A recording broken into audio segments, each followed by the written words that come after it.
तो आज हम करने वाले हैं क्लास 11th के चैप्टर 1 के एक्सरसाइज 1.1 का एनसीईआरटी सॉल्यूशन। इससे पहले एक्सरसाइज 1.1 का जो इंट्रोडक्शन वीडियो है वो मैंने अपलोड कर दिया है, तो वो आपने अगर नहीं देखा है तो सबसे पहले आपको वो देखना चाहिए, जिसके बाद ही आप ये क्वेश्चन कर पाएंगे। ठीक है, तो सबसे पहला क्वेश्चन है हमारे पास, which of the following are sets justify your answer. इनमें से कौन सा सेट्स हैं और अपने आंसर को क्या करो, जस्टिफाई करो। ठीक है, तो उसके लिए आपको क्या होनी चाहिए, सेट्स की डेफिनेशन पता होनी चाहिए कि सेट्स होता क्या है। तो मैंने बताया था आपको पिछली क्लास के अंदर कि सेट्स क्या होता है। Sets is a collection of well defined object, यानी कि सेट क्या होता है, वेल डिफाइंड ऑब्जेक्ट का एक कलेक्शन होता है। अब यहाँ पे वेल डिफाइंड का मतलब क्या होता है, ऐसा कलेक्शन जो पर्सन टू पर्सन चेंज ना हो। मैंने बताया था पिछले लेक्चर के अंदर, तो उस वीडियो को आप जाके देख सकते हो।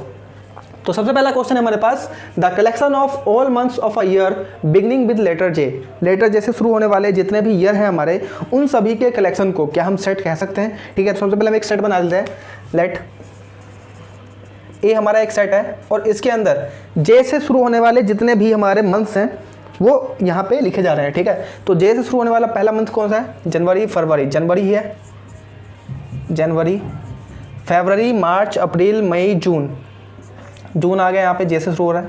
जुलाई, अगस्त, सितंबर, अक्टूबर, नवंबर और दिसंबर। ठीक है, तो यहाँ पे 3 ही महीने हैं जो हमारे जे से स्टार्ट हो रहे हैं, और ये पर्सन टू पर्सन चेंज भी नहीं होगा। क्यों नहीं होगा चेंज? अगर मैं किसी बंदे से जाके पूछूं कि भाई बता मुझे जे से स्टार्ट होने वाले कितने मंथ हैं हमारे पास, तो इन्हीं तीनों का नाम लेगा। ठीक है, तो ये जो कलेक्शन है हमारा वो पर्सन टू पर्सन चेंज नहीं हो रहा, इसलिए इस कलेक्शन को हम लोग क्या कहेंगे, सेट्स कहेंगे, है ना। तो हम लिखेंगे the collection A is well defined, hence it is a set। ये जो हमारा कलेक्शन है वो वेल डिफाइंड कलेक्शन है, इसलिए ये हमारा क्या है, सेट है। दूसरा क्वेश्चन है, दूसरा पार्ट है इसका, the collection of 10 most talented writers of India. India के अंदर 10 मोस्ट टैलेंटेड राइटर्स जो हैं उसके कलेक्शन को हम सेट कहेंगे या नहीं कहेंगे। अच्छा देखो, जो राइटर्स हैं हमारे इंडिया के अंदर वो बहुत सारे राइटर हैं, और ये जो राइटर्स हैं वो पर्सन टू पर्सन चेंज हो सकते हैं। अगर मैं तुमसे पूछूं कि तुम्हारे लिए मोस्ट टैलेंटेड राइटर कौन कौन से हैं, तो तुम्हारा नाम कुछ भी हो सकता है। मुंशी प्रेमचंद हो सकता है, हरिवंश राय बच्चन हो सकता है, कुछ भी नाम हो सकते हैं। और किसी और पर्सन से जाके पूछूं तो उसके लिए भी जो राइटर्स हैं वो चेंज हो सकते हैं। तो ये चीज़ क्या हो रही है, पर्सन टू पर्सन वेरी कर रही है, इसलिए हमारा वेल डिफाइंड कलेक्शन नहीं है और यह हमारा सेट नहीं कहलाएगा। चीज़ें समझ में आ रही हैं? तो the collection of 10 most talented writers of India is not well defined collection. तो यहाँ पर हम क्या लिखने वाले हैं, the collection of 10 most talented writers of India is not a well defined collection. ये एक वेल डिफाइंड कलेक्शन नहीं है, क्योंकि ये पर्सन टू पर्सन क्या होगा, चेंज होगा, बिकॉज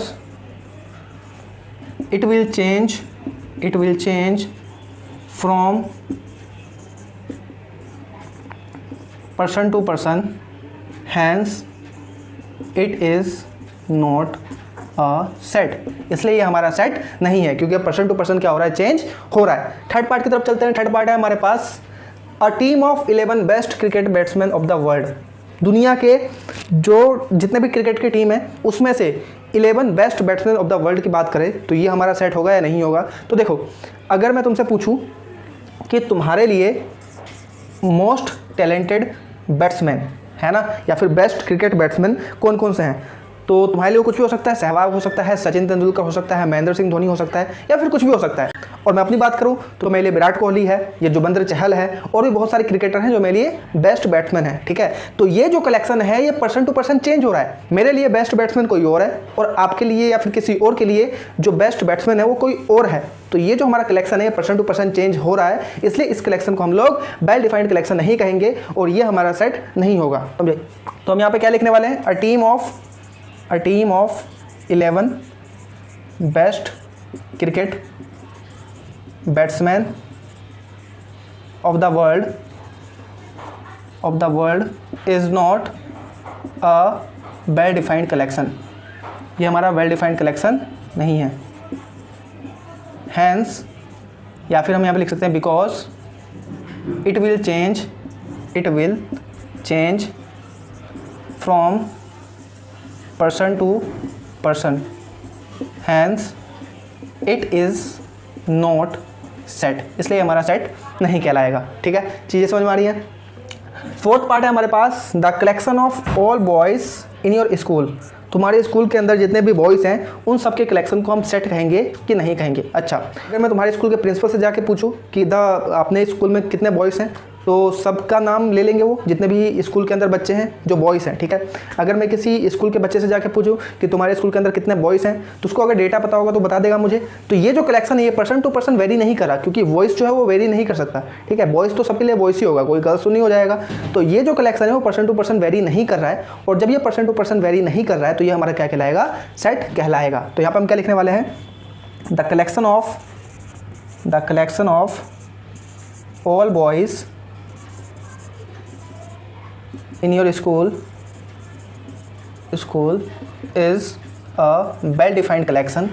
ये हमारा क्या है, वेल डिफाइंड कलेक्शन है ना, क्योंकि ये पर्सन टू पर्सन चेंज नहीं हो रहा, hence it is set, hence it is a set, इसलिए क्या हमारा ये एक सेट है।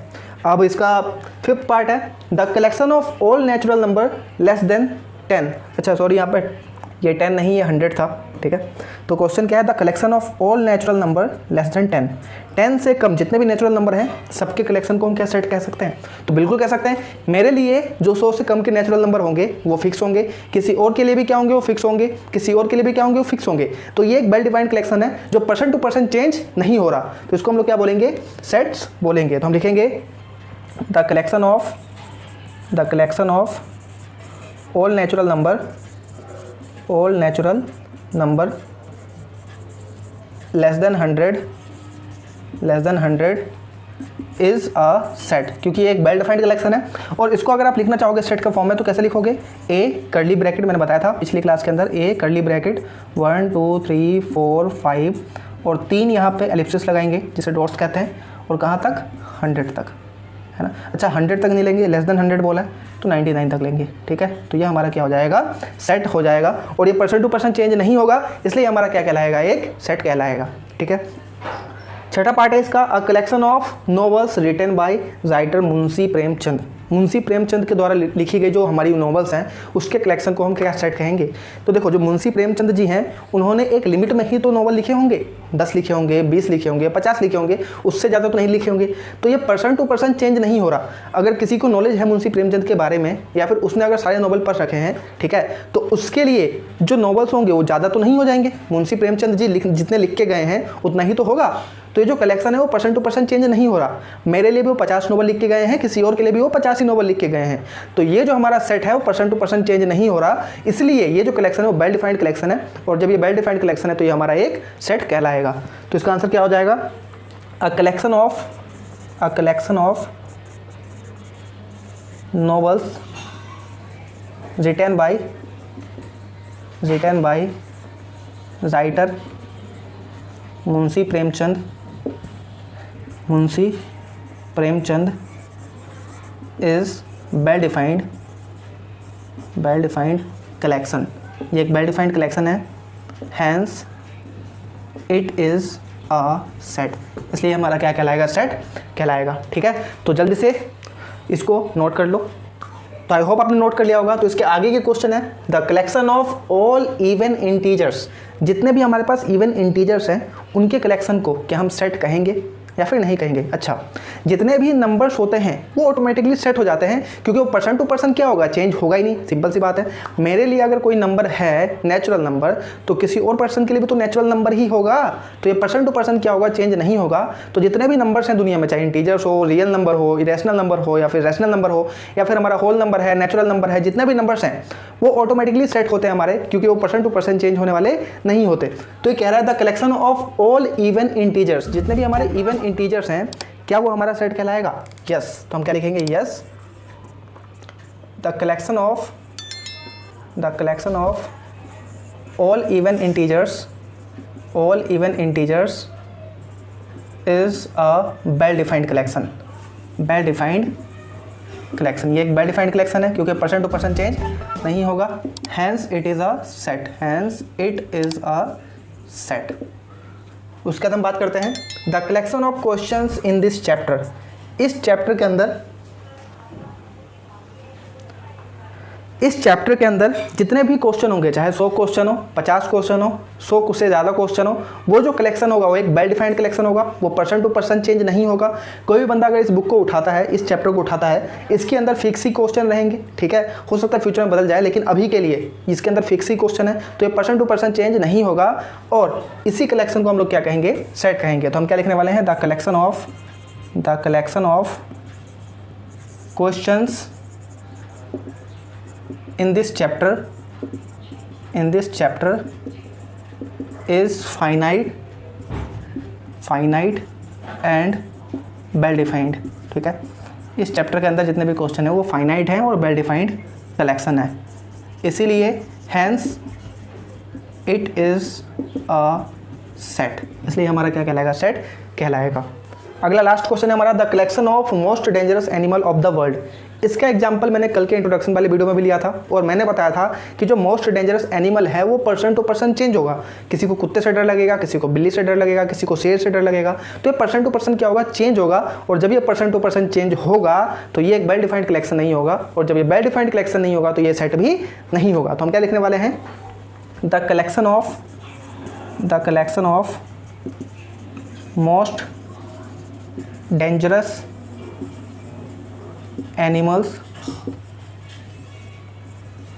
of the world is not a well defined collection। ये एक well defined collection नहीं है, hence it is not a set, इसलिए हमारा क्या कहलाएगा, सेट नहीं कहलाएगा। तो चलते हैं क्वेश्चन नंबर सेकंड की तरफ। क्वेश्चन नंबर सेकंड कह रहा है कि late A is the set 1 2 3 4 5 6 insert the appropriate symbol हमें अप्रोप्रिएट यहाँ पे क्या करना है, इंसर्ट करना है। एक है हमारा बिलोंग्स टू और एक है हमारा does not belongs to in the blank spaces. ये जो खाली जगह है यहाँ पे हमें एक सिंबल इंसर्ट करना है और वो सिंबल क्या होना चाहिए, बिलोंग्स टू या फिर डज नॉट बिलोंग्स टू। अभी बिलोंग्स टू क्या होता है और डज नॉट बिलोंग्स टू क्या होता है, कल मैंने इंट्रोडक्शन वाली वीडियो में बताया था। बिलोंग्स टू हम तब यूज़ करेंगे जब ये वाला एलिमेंट इस सेट के अंदर बिलोंग करेगा, और अगर नहीं बिलोंग करेगा तो हम क्या यूज़ करेंगे, does not belong to use करेंगे। तो यहाँ पे 5 जो है ये इस सेट ए के अंदर है क्या, तो यहाँ पे देखोगे तो 5 जो है सेट ए के अंदर है, इसलिए क्या हो जाएगा हमारा, बिलोंग्स टू। तो 5 बिलोंग्स टू ए। 8 क्या इस सेट के अंदर है, नहीं है, तो ये हमारा क्या हो जाएगा, डज नॉट बिलोंग्स टू। 0 क्या इस सेट के अंदर है, नहीं है, तो ये हमारा क्या हो जाएगा, डज नॉट बिलोंग्स टू। 4 क्या इस सेट के अंदर है, हाँ है भाई, तो ये हमारा क्या हो जाएगा, बिलोंग्स टू। 2 क्या इस सेट के अंदर है, हाँ है, तो ये हमारा क्या हो जाएगा, बिलोंग्स टू। 10 क्या इस सेट के अंदर है, नहीं है, तो ये हमारा क्या हो जाएगा, डज नॉट बिलोंग्स टू। तो काफ़ी इजी क्वेश्चन था, आई होप आपने कर लिया होगा। तो जल्दी से इसका स्क्रीनशॉट ले लो। तो क्वेश्चन नंबर 3 की तरफ चलते हैं। क्वेश्चन नंबर 3 है हमारा, write the following set in roster form. इन सेट्स को हमें क्या करना है, रोस्टर फॉर्म के अंदर लिखना है। यानी कि ऑलरेडी ये सेट्स किसके अंदर लिखे हुए हैं, ऑलरेडी ये सेट्स जो लिखे हुए हैं वो सेट बिल्डर फॉर्म के अंदर लिखे हुए हैं। कल के इंट्रोडक्शन के वीडियो में ये सारी चीज़ें मैंने डिस्कस कर रखी हैं, तो वो वीडियो आपने नहीं देखी तो जाके ज़रूर देख लेना। तो ये हमारा सेट बिल्डर फॉर्म के अंदर लिखा हुआ है और इसको हमें क्या करना है, रोस्टर फॉर्म के अंदर लिखना है। मैं आपको थोड़ा सा बेसिक और बता देता हूँ। रोस्टर फॉर्म के अंदर हम क्या करते हैं, जितने भी एलिमेंट होते हैं सबकी हम लिस्टिंग करते हैं, ठीक है। अब इसको हम एग्जाम्पल से ही करते हैं। सबसे पहला क्वेश्चन है कि ए is a set x such that x is an integer and x की जो वैल्यू है वो -3 से ज़्यादा है या फिर उसके इक्वल है और 7 से कम है। तो इसने क्या बोला, ए एक सेट है हमारे पास जो इस प्रकार से है कि सच that x is an integer, x क्या हमारा इंटीजर है और जो x की वैल्यू है वो -3 से ज़्यादा है या फिर -3 के इक्वल है और 7 से कम है। तो इसको हम किस तरीके से लिखेंगे, ए जो सेट होता है हमेशा कैपिटल लेटर में होता है, कर्ली ब्रैकेट लगाएंगे और जितने भी एलिमेंट है उसको हम यहाँ पे लिखना स्टार्ट कर देंगे। तो -3 और यहाँ पे इक्वल का साइन लगा हुआ है तो -3 भी यहाँ पे लेंगे और 7 से कम है यानी कि इसके बीच में होगा -2 -1 0 1 2 3 4 5 6। हम 7 नहीं लेंगे क्योंकि 7 पे क्या है, लेस देन का साइन लगा हुआ है। अगर इक्वल टू का साइन होता तो हम वहाँ पे 7 भी लेते।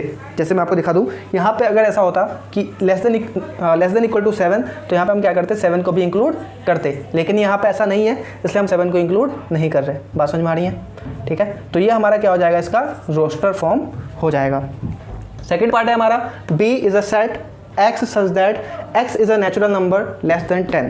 b हमारे पास एक सेट है जिसमें x एक एलिमेंट है जो इस प्रकार से है कि x एक नेचुरल नंबर है 10 से कम। तो नेचुरल नंबर क्या होता है, नेचुरल नंबर का जो सेट होता है हमारा, वो बताया था मैंने 1 2 3 और ये चलता रहता है, ठीक है। तो इसको हम लोग क्या बोलते हैं, नेचुरल नंबर का सेट बोलते हैं। तो हमें क्या करना है, यहाँ पे इसको रोस्टर फॉर्म में लिखना है। तो रोस्टर फॉर्म में कैसे लिखेंगे, b equal to curly bracket लगाएंगे, कर्ली ब्रैकेट के बाद इसके एलिमेंट को लिखना स्टार्ट करेंगे। तो हमें नेचुरल नंबर लिखना है जो 10 से कम है। तो 10 से कम नेचुरल नंबर क्या होगा, 1 2 3 4 5 डॉट डॉट डॉट और कहाँ तक जाएगा, 9 तक जाएगा। तो ये हमारा क्या हो गया, रोस्टर फॉर्म हो गया इस वाले क्वेश्चन के लिए, ठीक है। इसका थर्ड पार्ट है, थर्ड पार्ट में भी हमें क्या करना है, इसको रोस्टर फॉर्म के अंदर लिखना है। तो क्वेश्चन है x such that x is a 2 digit number such that the sum of digit is 8। x जो है हमारा वो 2 डिजिट नंबर है और उन दोनों डिजिट का जो सम होगा वो किसके इक्वल होगा, 8 होगा। देखो जो 2 डिजिट के नंबर स्टार्ट होते हैं हमारे, वो 10 से स्टार्ट होते हैं और कहाँ तक चलते हैं, 99 तक चलते हैं। तो इसके बीच में ऐसे जितने भी नंबर हैं जिनको ऐड करने पे 8 आएगा, जैसे इन दोनों को ऐड करेंगे तो ये हमारा कितना आएगा, 1 आएगा। इन दोनों को ऐड करेंगे कितना आएगा, ये हमारा 18 आएगा। लेकिन हमें सम क्या चाहिए, 8 चाहिए। तो ऐसे जितने भी नंबर होंगे जो 2 डिजिट के होंगे और उनका सम कितना होगा, 8 होगा, उसको हम इस सेट के अंदर लिखने वाले हैं, ठीक है। तो इसका आंसर लिखते हैं। तो सी हमारा सेट है, ठीक है। इसको हम कर्ली ब्रैकेट लगाएंगे। सबसे पहला नंबर क्या होगा, सबसे पहला नंबर होगा हमारा 17 यहाँ पे 2 डिजिट का है और इन दोनों को अगर हम ऐड करते हैं तो ये हमारा कितना आ रहा है, 8 आ रहा है ना। तो यहाँ पे हम क्या लेंगे, 17 के बाद हम क्या लेंगे, 2 6 2 और 6 को हम ऐड करते हैं, कितना आएगा हमारा, 8 आएगा। उसके बाद हम क्या लिख सकते हैं, 3 5 लिख सकते हैं। इन दोनों को ऐड करने पे भी कितना आएगा हमारा, 8 आएगा।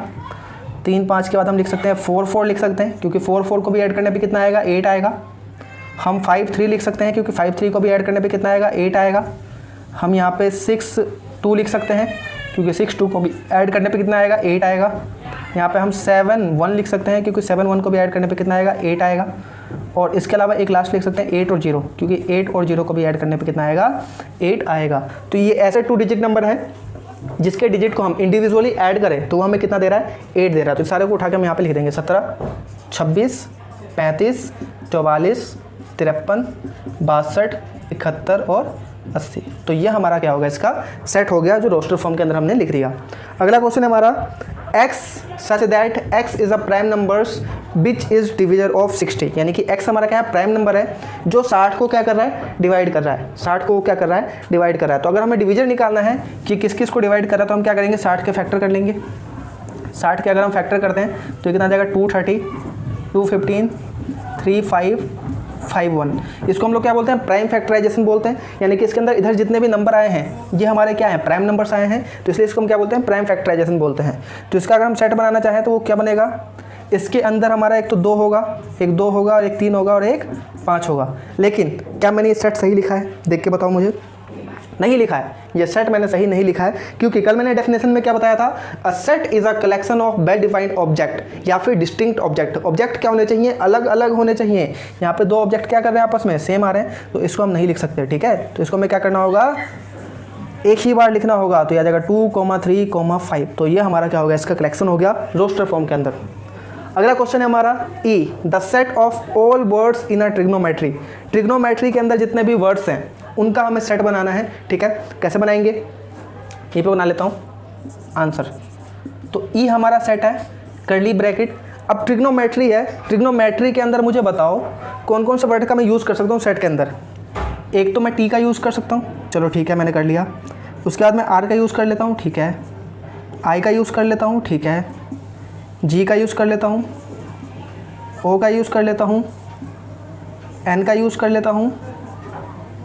ओ का यूज़ कर सकता हूँ क्या, नहीं कर सकता, क्योंकि ओ का यूज़ मैं ऑलरेडी यहाँ पे कर चुका हूँ। तो ये वाला क्या हो जाएगा, कट जाएगा। इस वाले एम का मैं यूज़ कर सकता हूँ, बिल्कुल। ई का यूज़ कर सकता हूँ, ई कर सकता हूँ, क्योंकि ई मैंने अभी तक नहीं लिखे इसके अंदर। टी का यूज़ कर सकता हूँ, नहीं कर सकता, क्योंकि टी मैं यहाँ पे ऑलरेडी लिख चुका हूँ। आर का यूज़ कर सकता हूँ, नहीं कर सकता, क्योंकि आर मैं यहाँ पे ऑलरेडी लिख चुका हूँ। वाई का यूज़ कर सकता हूँ, हाँ मैं वाई का यूज़ कर सकता हूँ। तो ये जो हमारे वर्ड्स होंगे ये रोस्टर फॉर्म होगा ट्रिग्नोमेट्री के लिए। ऐसे ही सेम जो है हमारा ये बेटर वाला है। तो बेटर वाला आपके लिए होमवर्क है, कमेंट सेक्शन में मुझे बताइए कि बेटर का रोस्टर फॉर्म क्या होगा। तब तक के लिए इस वीडियो को पॉज करके इसको नोट कर लो। तो चलते हैं क्वेश्चन 4 की तरफ। क्वेश्चन 4 है हमारा, write the following set in set builder form. दो ही टाइप के क्वेश्चन आएंगे, या तो रोस्टर फॉर्म को सेट बिल्डर फॉर्म में चेंज करने को आएगा, या फिर सेट बिल्डर फॉर्म को रोस्टर फॉर्म के अंदर चेंज करने को आएगा। तो यहाँ पे हमें क्या करना है, सेट बिल्डर फॉर्म को चेंज करना है रोस्टर फॉर्म को चेंज करना है सेट बिल्डर फॉर्म के अंदर। तो कैसे चेंज करेंगे, कल मैंने आपको बताया था। सबसे पहले इसको हमें चेंज करना है सेट बिल्डर फॉर्म के अंदर। तो हम क्या करेंगे, इसको एक सेट मान लेंगे और इसके अंदर के एलिमेंट जिस भी रूल को फॉलो कर रहे हैं उस रूल को हम यहाँ पे लिखने वाले हैं। फॉर एग्जांपल इस क्वेश्चन के अंदर लेट ए हमारा सेट है और इसके अंदर के जो एलिमेंट है वो हमारे एक्स है। तो हम लिखेंगे A is a set equal to curly bracket X such that X is equal to 3n।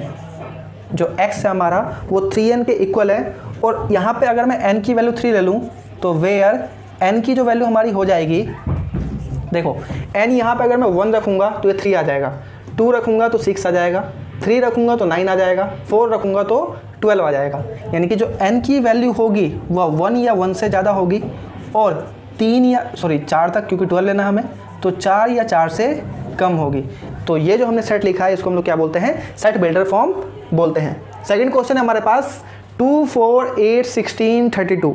तो इसमें भी कोई ना कोई रूल फॉलो हो रहा है, उस रूल को हमें पहचानना है और इसको हमें क्या करना है, यहाँ पे लिखना है। तो इसको हम क्या मान लेते हैं, let B is the set. इस सेट को हमने क्या मान लिया, बी मान लिया। इसके अंदर के एलिमेंट को हम क्या लिखेंगे, एक्स सच दैट। अब यहाँ पर अगर देखोगे एक्स किस प्रकार से है, एस जो एक्स है हमारा वो इस प्रकार से है कि ये 2 की पावर 1 है, ये 2 की पावर 2 है, समझ रहे हो, ये 2 की पावर 2 ही तो है, ये 2 की पावर 1 है, ये 2 की पावर 3 है, ये 2 की पावर 4 है, ये 2 की पावर 5 है। इस तरीके से एलिमेंट यहाँ पर दिए हुए हैं। तो जो x है हमारा वो 2 की पावर n है, जो x है हमारा वो 2 की पावर n है। वेयर जो n की हमारी वैल्यू है, n की जो हमारी वैल्यू है वो क्या है, 1 या 1 से ज़्यादा है और 5 या 5 से कम है। यही चीज़ तो यहाँ पे फॉलो कर ली है, चेक कर लो एक बार से। यही चीज़ तो यहाँ पे फॉलो हो रही है, चेक कर लो एक बार। n की वैल्यू अगर 1 डालोगे तो ये आ जाएगा 2, n की वैल्यू 2 डालोगे तो 4, n की वैल्यू 3 डालोगे तो 2 की पावर 3 यानी कि 8, 4 डालोगे तो 2 की पावर 8 यानी कि 16, 5 डालोगे तो 2 की पावर 5 यानी कि 32। तो ये रूल यहाँ पे फॉलो कर रहा है। तो इसी को हम लोग क्या बोलते हैं, सेट बिल्डर फॉर्म बोलते हैं। अच्छा, थर्ड पार्ट है हमारे पास, एक सेट है, इस सेट को हम मान लेते हैं ई। तो लेट बी में मान चुका हूँ तो इसको सी मान लेते हैं। तो सी हमारा एक सेट है और इसके अंदर के एलिमेंट जो है वो भी किसी न किसी रूल को फॉलो कर रहे हैं, तो उस रूल को हमें पहचानना है। तो यहाँ पे अगर ध्यान से देखोगे ये 5 है, ये जो 25 आया होगा 5 की पावर 2 करने पे आया होगा, ये जो 125 आया होगा 5 की पावर 3 करने पे आया होगा, और ये जो 625 आया होगा 5 की पावर 4 करने पे आया होगा। तो ये वाला जो है सेम इसके जैसा ही क्वेश्चन है। तो यहाँ पे हम क्या लिखेंगे, X such that x is equal to 5 की पावर n। x क्या हमारा 5 की पावर n, वेयर जो n की वैल्यू है वो 1 या 1 से ज़्यादा है और 4 या 4 से कम है। बात समझ में आ रही है। तो इसी को हम लोग सेट बिल्डर फॉर्म बोलते हैं। अगला क्वेश्चन है हमारे पास 2, 4, 6, 8 और ये चलता रहेगा, ठीक है। एप्लीसिस लगा